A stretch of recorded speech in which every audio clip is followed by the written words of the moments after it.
Times में आपका स्वागत है। मैं हूं आपके साथ मुनव्वर आलम। अररिया ज़िले के रानीगंज प्रखंड के सैदपुर गांव में कंबल डिस्ट्रीब्यूशन का एक प्रोग्राम रखा गया था। Abul Hasan Ali educational and welfare trust के ज़रिए से ये कंबल वितरण किया गया है। जो अब तस्वीरें अभी आप देख रहे हैं ये इसी ट्रस्ट के ज़रिए से बांटा गया है।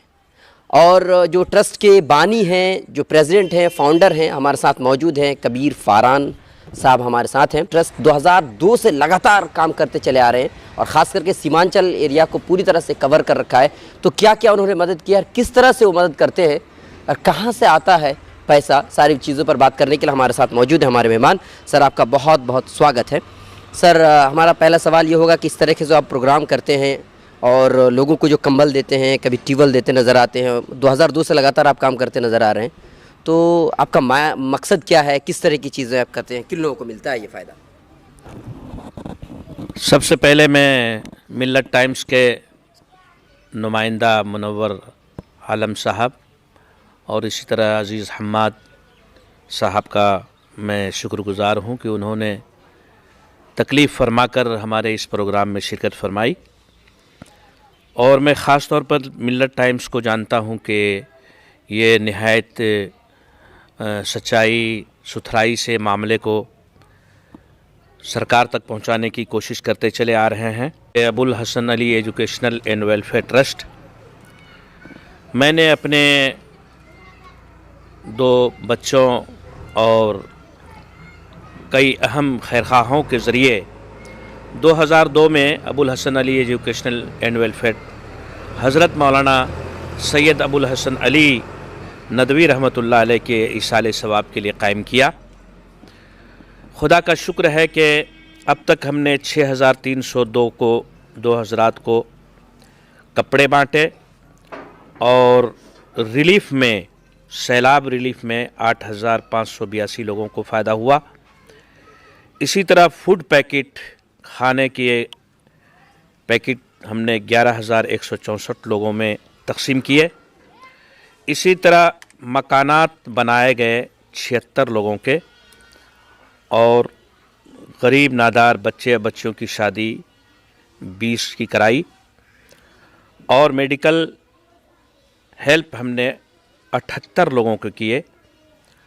और इसी तरह आग लगने की शिकायत सीमांचल में बेइंतहा है, क्योंकि यहाँ गरीबी है और छप्पर के मकानात में लोग रहते हैं, तो गर्मी के ज़माने में ख़ास तौर पर थोड़ी हवा चलती है तो मकानात जल जाते हैं और वो बेचारे खाकिस्तर हो जाते हैं और बिना मकान के रहते हैं सड़कों पर। 111 लोगों की मदद की इस सिलसिले में और 23 तालिब इल्मों को हमने स्कॉलरशिप दिए और 953 हैंडपम्प बोरिंग करवाई। इस पर हमने तकरीबन 1.5 करोड़ अब तक का है। ये पूरे सीमांचल का है ये जी। और कुछ ऐसे खर्चे हैं जो हम खामोशी से देते हैं सफ़ेद पोश लोगों को, अहले इल्म को, जो मजमे में आकर या अपनी गरीबी का इजहार नहीं कर पाते हैं, वो इससे इलादा है। मतलब आप एक हाथ से देते हैं, दूसरे हाथ को पता ना चले, ऐसा भी करते हैं। और आपके इल्म के लिए मैं ये बताना ज़रूरी समझता हूँ कि अबुल हसन के ज़रिए सिर्फ़ मुसलमानों को मदद नहीं दी जाती, बल्कि इसमें ज़्यादा तौर पर हमारे हिंदू भाई हैं, अब तक दिए हैं हैंडपम्प। और जो मैंने 5-6 आइटम गिनाए हैं आपको कि हम इस मद पर ख़र्च करते हैं, उसमें मकानात हैं, कपड़े हैं, दवाइयाँ हैं, हैंडपम्प हैं, हमने गैर मुस्लिमों को भी बांटे हैं और बड़ी तादाद है उनकी। आप सीमांचल से हैं, तो सीमांचल के इस एरिया में क्या आपने तालीम के लिए कुछ काम किया है कि नहीं? क्योंकि तालीम के मैदान में सीमांचल के लोग बहुत ज़्यादा पीछे हैं। मुनव्वर साहब, ये बात बतलाना चाहता हूँ, मैं अभी 3 दिन से इस एरिया में हूँ और मैंने महसूस किया है और मुकाबले और सूबों और गाँव इलाक़ों के मुकाबले में कि यहाँ तालीम की अहमियत बहुत ज़्यादा है और गरीब लोग भी 100 रुपये महीना देकर ट्यूशन अपने बच्चों को पढ़ाते हैं, लेकिन गरीबी की वजह से वो कोई स्कूल कॉलेज अपने इलाके में नहीं खोल सकते, चला नहीं सकते। اس پر نتیش سرکار نے خاصی توجہ دی ہے اور دیکھ رہا ہوں کہ ہر گاؤں میں 2 منزلہ عمارت بھی تعمیر ہو گئی ہے اور باضابطہ اسکول کا نظام نتیش جی کے زمانے میں بہت بہتر ہوا ہے اور بہت بہتر انداز پہ چل رہا ہے. ہم چونکہ مذہبی لوگ ہیں اس لیے ہم نے لڑکوں کے لیے باضابطہ اپنے زیر اہتمام 3 مدرسے اور 1 لڑکیوں کا مدرسہ بنایا ہے. اور اسی طرح جو لوگ تعلیمی کام کرتے ہیں تعلیم کے فروغ کے لیے اور تعلیمی روشنی کو عام کرنے کے لیے ہم ان کی انفرادی طور پر بھی مدد کرتے ہیں ان مدرسوں اور اسکولوں کا جو لوگ تعلیم کی اشاعت کی فکر کرتے ہیں. اچھا ایک بات ہے، ابھی آپ نے اسکول کی بات کی، واقعی اسکول تو بہت ہیں لیکن اس میں پڑھائی نہیں ہوتی ہے.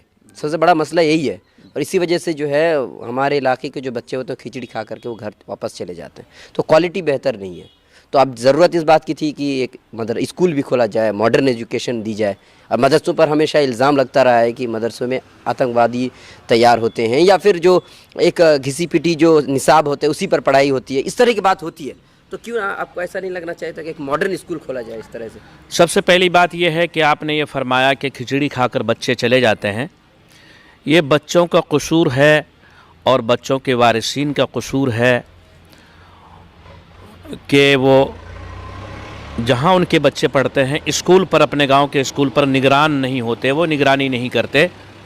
سرکار اس میں زیادہ دوشی نہیں ہے بلکہ دوشی بچوں کے ماں باپ ہیں کہ حالانکہ اسکول میں ٹرین ٹیچر ہوتے ہیں اور اسکول کا باضابطہ کورس ہے اور سرکار کی بڑی فکر ہے.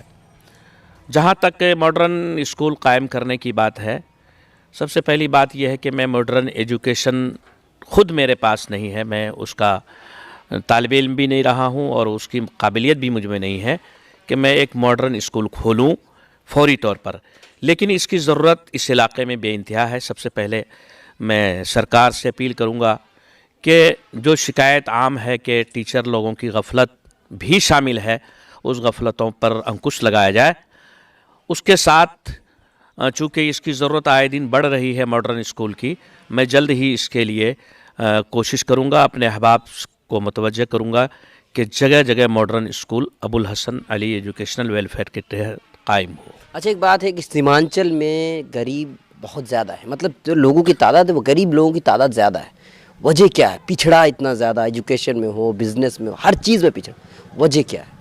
حالانکہ پیکیج وغیرہ بہت ملتا ہے، سیمانچل کے نام پر خوب پیکیج لیا جاتا ہے لیکن کوئی فائدہ نہیں ہوتا. سب سے پہلی بات یہ ہے کہ مجموعی طور پر یہاں 80% لوگ ان پڑھ ہیں، جس کی وجہ سے غریبی دستک دیتی ہے ان کے یہاں، کیونکہ وہ بزنس نہیں کر سکتے، بزنس کرنے کا طریقہ ان کو معلوم نہیں، دھن دولت کمانے کے جو نئے نئے انداز ہیں اس سے وہ ناواقف ہیں. اسی کے ساتھ یہاں کی غریبی کا سب سے بڑا ذمہ دار اگر ہے تو وہ یہاں کے ایم پی اور ایم ایل اے ہیں. M P M L A اس لیے ذمہ دار ہیں کہ ان میں یہاں کے M P M L A جو آج تک بنتے چلے آ رہے ہیں ان میں اکثر پڑھے لکھے نہیں تھے، قابلیت نہیں ہے. ان کو فنڈ سینٹرل گورنمنٹ سے یا اسٹیٹ گورنمنٹ سے کس طرح فنڈ کو حاصل کیا جاتا ہے اور اس کا وترن اور اس کو کس طرح زمینی سطح پر لائیں کہ اس ترقی کر سکے. آپ دیکھیے یہ سیمانچل میں بڑے محنتی لوگ ہیں، جفا کش لوگ ہیں. ان کو دانشتہ طور پر پلاننگ کے ساتھ ان کو ان پڑھ بنایا جا رہا ہے اور ان کو ان پڑھ رکھا جا رہا ہے. یہاں فیکٹری نہیں لگائی گئی، فیکٹری قائم نہیں ہوئی، جبکہ سیمانچل کے کاندھوں پر پورے ہندوستان کی فیکٹریاں چلتی ہیں. تو ایسا کیوں نہیں ہوا کہ آج تک یہاں کی سرکار، سینٹرل گورنمنٹ، اسٹیٹ گورنمنٹ یا یہاں کے M P M L A نے اپنے یہاں فیکٹری لگانے کی کوشش نہیں کی؟ اس کا سب سے بڑا مجرم غریبی کا یہ راجنیتا لوگ ہیں. اچھا تو آپ کے جو ٹرسٹ ہیں اس کے ذریعے سے غریب لوگوں کی جو کمبل وغیرہ ہے تو کبھی اناج کی بھی دیتے ہیں، کبھی کبھی ضرورت پڑتی ہے تو جیسے تو کیا کبھی کبھی شادی بھی ہوتی ہے تو کئی غریب لوگوں کی جو جہیز کی وجہ سے شادی نہیں ہو پاتا، ایسا کبھی ہوا ہے کہ آپ کرتے ہیں؟ سب سے پہلی بات یہ ہے کہ ہم اناج بھی دیتے ہیں اور ضروریات زندگی کی ساری چیزیں तकसीम कराई जाती हैं, कुछ खुले आम पर, कुछ पोशीदा अंदाज पर। और शादी ब्याह क्या भी करते हैं। और शादी ब्याह के बारे में आप देखिए, जिससे आप इंटरव्यू ले रहे हैं वो एक मजहबी लिबास का आदमी है, मजहबी तालीम को आम करता है। और इस रोशनी में हम ये कहते हैं कि जहेज़ लेकर शादी करना ये लड़कों की बेइंतहा तौहीन है, लड़के वालों की तौहीन है। लोग मान नहीं रहे ना, बेटी घर पे रह जाती है। हाँ, ये जुल्म हो रहा है। और इस सूबे में, इस खित्ते में तो बेइंतहा है कि गरीब से गरीब आदमी को मोटरसाइकिल दिए बगैर उसकी शादी नहीं होती उनकी बेटी की। और एक बड़ी तबके को खाना खिलाना पड़ता है, उसमें बहुत पैसे खर्च होते हैं। ये इसको सब मिलकर इसको दूर करना पड़ेगा। और इसमें हिंदू मुस्लिम भाई सारे मिलकर एक तंजीम बनाए इलाके में कि हम अपनी बच्चियों की शादी जहेज़ देकर नहीं कराएंगे। लास्ट क्वेश्चन मैं ये पूछना चाहूँगा, अच्छा इतना जो आपका जो ट्रस्ट है, इसका बजट इतना ज़्यादा है, लोगों की मदद करते हैं, तो लोग जो भी देख रहे होंगे वो सोच रहे होंगे कि इनकम कहाँ से होता है, पैसे कहाँ से आते हैं, तो ये भी जानना ज़रूरी है। ये ट्रस्ट चूँकि रजिस्टर्ड है और FCRA इसको हासिल है, गैर मुल्की भी कुछ ताउन हमें मिलता है। और ख़ास तौर पर गुजरात, बम्बई के अहबाब, काफ़ी दिल्ली के अहबाब इस पर तवज्जो देते हैं। और उनसे हम अपील करते हैं और बाज़ाब्ता उनको सारे ख़र्चों की रसीद देते हैं, पुख्ता बिल हम लेते हैं सामान का। तो बहुत ज़्यादा एतमाद और भरोसा करते हैं इस ट्रस्ट पर। और ये हमारे ज़राए आमदनी है। बहुत बहुत शुक्रिया। एक बात जी एक बात आखिर में ये कहना चाहूँगा कि सैलाब की तबाहियाँ इस इलाके की ख़ास परेशानी है।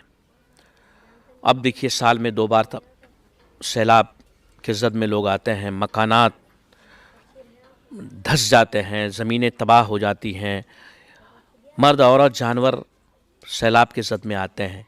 इस सिलसिले में अलहाज तस्लीमुद्दीन मरहूम ने अनथक कोशिशें की थी और सरकार को बुलाकर हवाई हेलीकॉप्टर से उन्होंने नदी नालों का सर्वे कराया था, मुआयना कराया था। अगर यहाँ के MLA MP एक मुद्दा रखे, और अभी काबिल एहतराम हमारे नरेंद्र मोदी साहब भी बिहार की तरक्की के लिए बहुत फ़िक्रमंद हैं और उनके बयानात भी काफ़ी आते रहते हैं। अगर नरेंद्र मोदी साहब का हवाई सफ़र कराया जाए और उनको इस सीमांचल का मुआयना कराया जाए कि तबाही किस किस रूप पे, किस किस शक्ल पे यहाँ आती हैं, तो मैं MP MLA से, ख़ास तौर पर MP साहबान से कहूँगा सीमांचल के, कि वो अपनी सच्चाई से, अच्छाई से, काबिलियत से और जिस एतमाद पर उनको वोट दिया जाता है, वो सेंटर को मुतवज्जह करके सारे नदी नालों का चैनलाइज कराएं। उससे ज़मीन की तबाही, इंसानों की तबाही, जानवरों की तबाही नहीं होगी, बल्कि इस खित्ते में पानी के इतने ज़ख़ीरे हैं कि बिजली बनाकर ये दूसरे स्टेट को भी फ़रोख्त कर सकते हैं, जिसकी तरफ आज तक तवज्जो नहीं दी गई। मिलेट टाइम्स की वीडियोस देखने के लिए यहाँ क्लिक करके सब्सक्राइब करें और हाँ, बेल आइकन जरूर दबाएं। अगर फेसबुक पर देख रहे हैं तो पेज लाइक करें। ताज़ा तरीन खबरों और मज़ामीन के लिए विजिट करें हमारी वेबसाइट www.millettimes.com। हमारी ये वेबसाइट उर्दू, हिंदी, इंग्लिश तीनों लैंग्वेज में मौजूद है।